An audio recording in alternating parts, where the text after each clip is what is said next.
ओम नमः शिवाय. श्री हरी शरणं मम.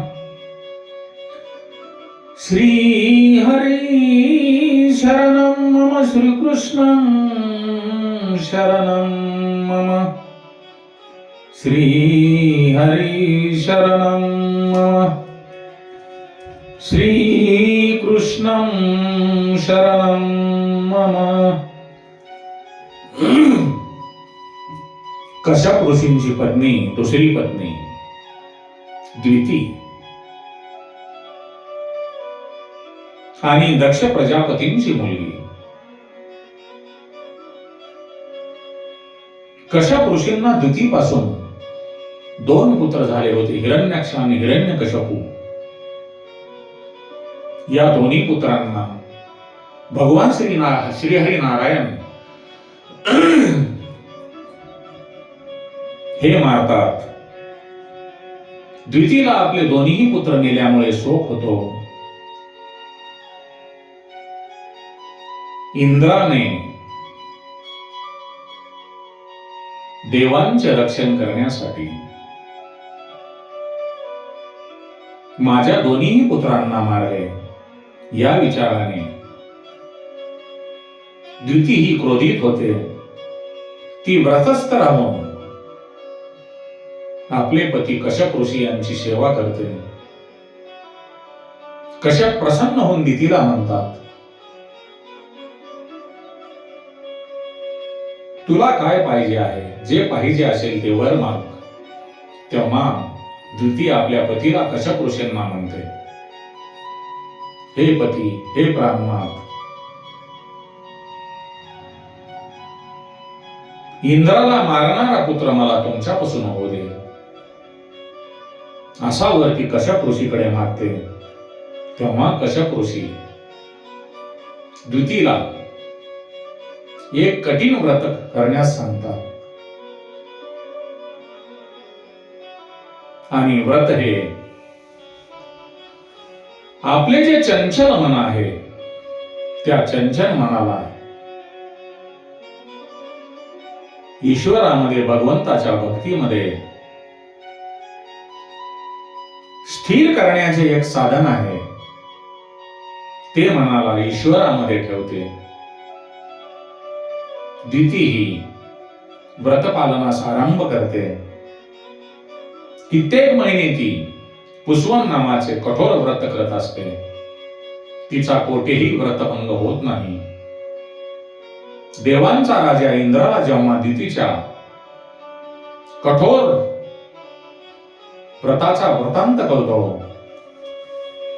तो तिचा व्रतभंग कधी होईल यावर नजर ठेवून असतो. द्वितीच्या व्रताचा 1 वर्ष पूर्ण होण्यासाठी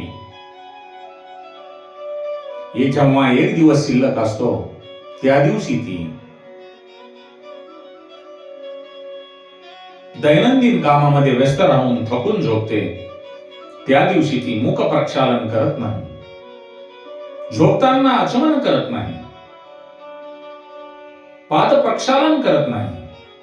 तेव्हा तिच्या व्रताचा भंग होतो. इंद्राची तिच्यावर कडक दृष्टी असल्यामुळे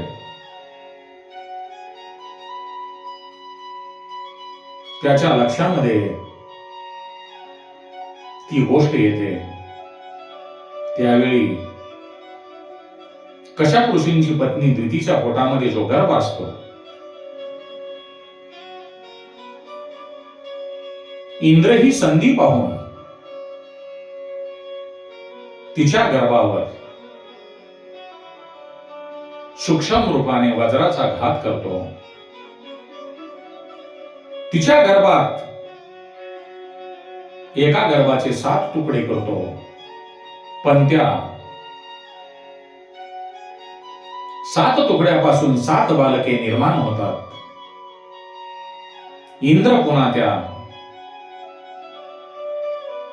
7 बालकांचे 7 तुकडे करतो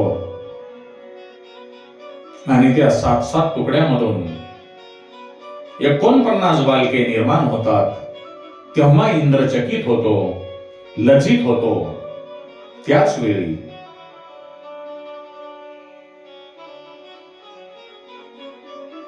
दिती ही जागी होते. तेव्हा तिला समोर देवांचा राजा इंद्र दिसतो आणि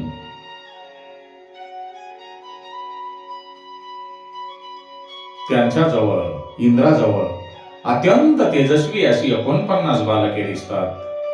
द्वितीला नवल वाटते. ती म्हणते, मी तर देवाकडे फक्त एक पुत्र मागितला होता. ही 49 बालके कशी आली? तेव्हा इंद्र तिला सारा वृत्तांत सांगतो. तो म्हणतो, हे द्विती, तू जे कुस्वम व्रताने भगवान श्री हरी नारायण यांची आराधना केलीस, त्यामुळे माझ्या वज्राच्या घाताचा तुझ्या पोटातील गर्भावर काहीही परिणाम झाला नाही. ही 49 बालके तुझीच आहेत. या मुलांचे नाव मरुद्गण असे होईल. मी त्यांना सत्यलोकापासून ते भूलोकापर्यंत 49 सूक्ष्म लोकांचे आधिपत्य देतो. ते देव म्हणून सृष्टीमध्ये राहतील. त्यांना वेदातील ऋचा आणि आहुतींचा मान मिळेल. त्यांना माझ्यासारखाच मान मिळेल. इंद्रांचे असे हे निवेदन ऐकून द्वितीच्या मनातील रोष कमी होतो. ती राग सोडून देते. इंद्र त्या 49 बालकांना, मरुद्गणांना घेऊन स्वर्गात निघून जातो. बाबांनो, द्विती ही भेदबुद्धी आहे. एकमेकांमध्ये भेद पाहणे, ती ही द्विती असून आपली जी चंचल मनोवृत्ती आहे, आपले जे चंचल मन आहे, या चंचल मनोवृत्तीला बाजूला सारून आपले मन स्थिर करून, भगवंत भक्तीकडे स्थिर करून भजन आणि पूजन करीत आणि अनेकांमध्ये एकाच भगवंताला निहाळीत जर व्रत आचरले, भगवंताची भक्ती केली, तर नक्कीच ते मन स्थिर होते. पण कश्यप ऋषींची पत्नी द्वितीने भेदभाव ठेवला आणि भेदभाव ठेवल्यामुळे तिच्या व्रताचा भंग झाला. म्हणून सर्वांभूती परमेश्वर, सर्वांमध्ये भगवंताला पहा. एकमेकांमध्ये भेद पाहू नका. कारण सर्वांमध्ये, चराचरामध्ये परमेश्वर व्यापलेला आहे. पण आपण चराचरामध्ये भेद पाहतो, हे चुकीचे आहे.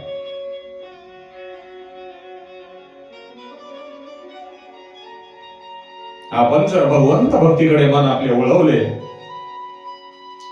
आणि आपल्याकडे ज्ञान, वैराग्य आणि भक्ती आली, तर आपण सर्वांमध्ये नक्कीच परमेश्वराला पाहाल. म्हणून तुम्ही भगवंताची भक्ती करा. काय जय जयकार करायचा असेल तर भगवंताचा करा. आणि भगवंताचा, भगवान श्री हरी नारायणांचा जर तुम्ही जय जयकार केला तर तुमची कधीही हार होणार नाही. कारण भगवंत तुमच्या पाठीमागे राहणार. आजकाल लोक कोणाचाही जय जयकार करत फिरत असतात. असे न करता जो खरोखर जगाचा मालक आहे, ज्यांच्या हातामध्ये खरोखर सत्ता आहे, जो आपल्याला जन्माला घालतो आणि मारतो, ज्यांच्या हातामध्ये आपणाला जन्माला घालणे आणि कधी नेऊन चित्तेवर झोपवणे, हे ज्यांच्या हातामध्ये आहे, त्यांचा जय जयकार करा. म्हणजे तुमची कधीही हार होणार नाही.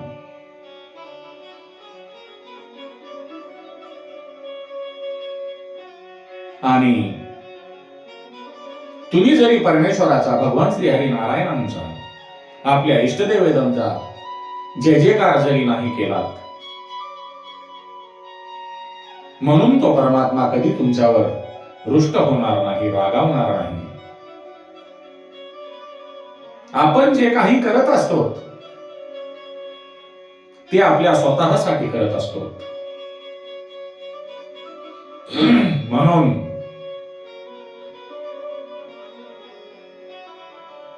भगवंताचा, परमात्म्याचा जन्म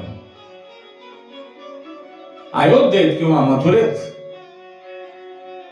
जरी झाला तरी आपल्याला त्याचा काही लाभ होणार नाही. आपण तेथे फक्त दर्शनासाठी जाऊत, त्यांच्या चरित्राचे वर्णन करूत, गुणगान गाऊत. परंतु जर त्या परमेश्वराचा, भगवान श्री हरी नारायणांचा जन्म जर आपल्या मनात झाला तर त्याचा आपल्यालाच लाभ होईल. संसाराचे चित्र मनात येऊ नये. जो आपला प्रपंच आहे, जे आपण ग्रस्ताश्रमामध्ये जीवन जगत आहोत, ते कायमस्वरूपी चित्र आपल्या मनामध्ये येऊ नये.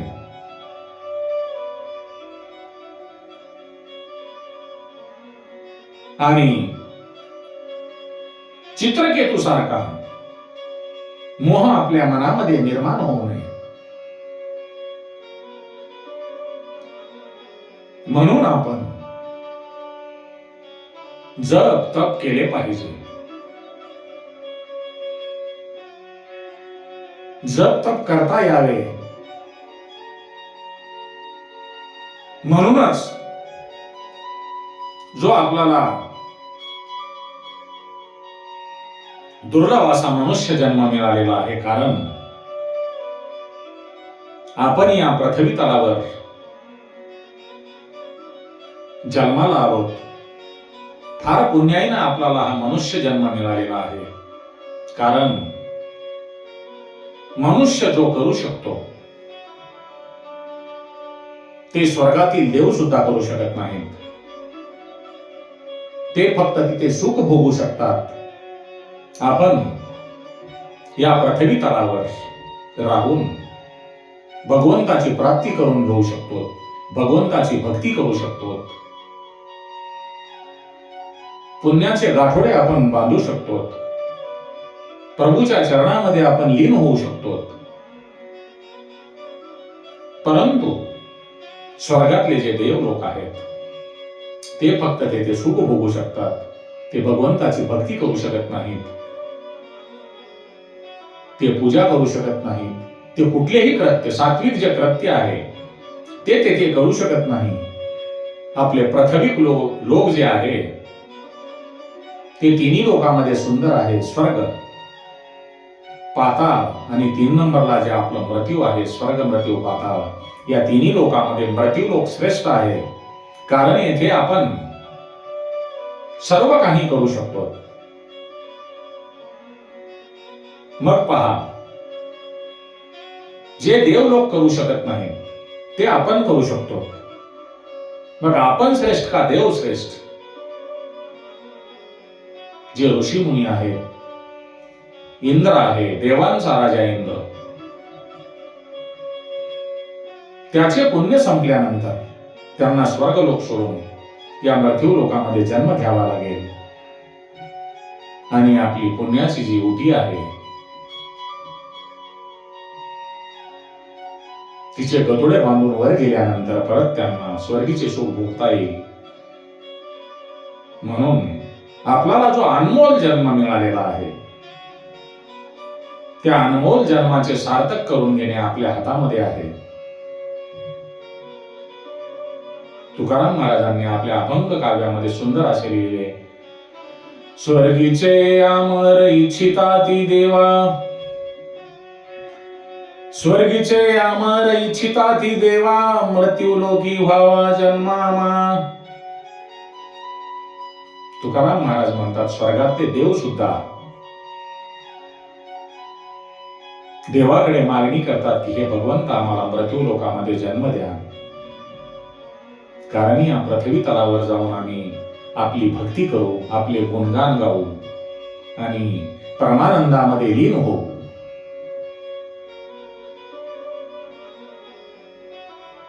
परत दुसरं प्रमाण म्हणजे आलो याची कारणाशी साच भावे वर्तावया. तुकाराम महाराज म्हणतात, आम्ही या पृथ्वी तलावर जे आलेलो आहोत ते भगवंताची सेवा करण्यासाठी, भगवंताचे गुणगान करण्यासाठी येथे आलेलो आहोत. बाबांनो, आपल्याला जी संधी मिळालेली आहे त्या संधीचे सोने आपण करणे महत्वाचे आहे. आणि हा नरदेह जो दुर्लभ आहे तो आपल्याला भगवंताच्या अपार कृपेमुळे मिळालेला आहे. ही जी संधी आहे ही तुमच्या समोर आहे, कारण ही संधी केव्हा आपल्या हातातून निघून जाईल हे आपल्याला सांगता येणार नाही. म्हणून कलियुगामधले सर्वात आणि सोपे साधन फक्त भगवंताची भक्ती, भगवंताचे नाम संकीर्तन. तुमच्याकडे ज्ञान नसले तरी चालेल. आपल्या समोर काही उदाहरण आहेत. वाल्मिक ऋषी, भक्त प्रल्हाद, ध्रुव बाळ यांनी भगवंताचे नाम संकीर्तन केले, भगवंताची भक्ती केली. तुलसीदास, अशांनी कोठेही वेद पारायण, शास्त्र पारायण होण्यासाठी प्रशिक्षण घेतलेले नाही. फक्त भगवंताचा जप, भगवंताचे नाम संकीर्तन. काही काळानंतर ज्या वेळेला आपली भक्ती सफल होईल, भगवंत आपल्याला दर्शन देतील. म्हणून आपल्या अंतर मनामध्ये, आपल्या अंतरंगामध्ये जे दडलेले ज्ञान आहे, गुही आहे, ते भगवंताचे दर्शन झाल्यानंतर, भगवंताची कृपा झाल्यानंतर आपोआप ते आपल्या समोर येईल. आणि सर्व ग्रंथाचे सार, सर्व ग्रंथामधून 4 वेद, 6 शास्त्र आणि 18 पुराण यांच्यामधून निघणारं सार असं एकच आहे, ते म्हणजे फक्त भगवंताचे नाम संकीर्तन, नामाचा जप. सर्व ग्रंथ एकच सांगतात, फक्त भगवंताची भक्ती करा, भगवंताचे नाम संकीर्तन करा. तुम्हाला ज्ञान नाही मिळाले तरी चालेल, परंतु नाम संकीर्तन करा. ज्ञानापेक्षा भगवंताचे नामाचा जप करणे महत्वाचे आहे. ज्या वेळेला नाम जप केल्यानंतर तुमची भक्ती फलाला येईल, त्यावेळेला भगवंताचे दर्शन होईल आणि ज्ञान हे आपोआप आपल्या समोर येईल. म्हणून श्री कृष्ण गोविंद हरे मुरारे, हे नाथ नारायण वासुदेवाय. ओम नमो भगवते वासुदेवाय. कृष्णं वंदे जगद्गुरुं. श्री कृष्ण गोविंद हरे मुरारे, हे नाथ नारायण वासुदेवाय. हे नाथ नारायण वासुदेवाय. हे नाथ नारायण वासुदेवाय. आणि परत भगवंताला एक विनवणी करा, हे भगवंता, ज्या ज्या ठिकाणी माझे मन जाय, त्या त्या ठिकाणी निज रूप तुझे पाहे. अशी ही भगवंताकडे विनवणी करून भगवंताचे नाम संकीर्तन करा आणि आपल्या जीवाचे कल्याण करून घ्या. ओम नमः शिवाय.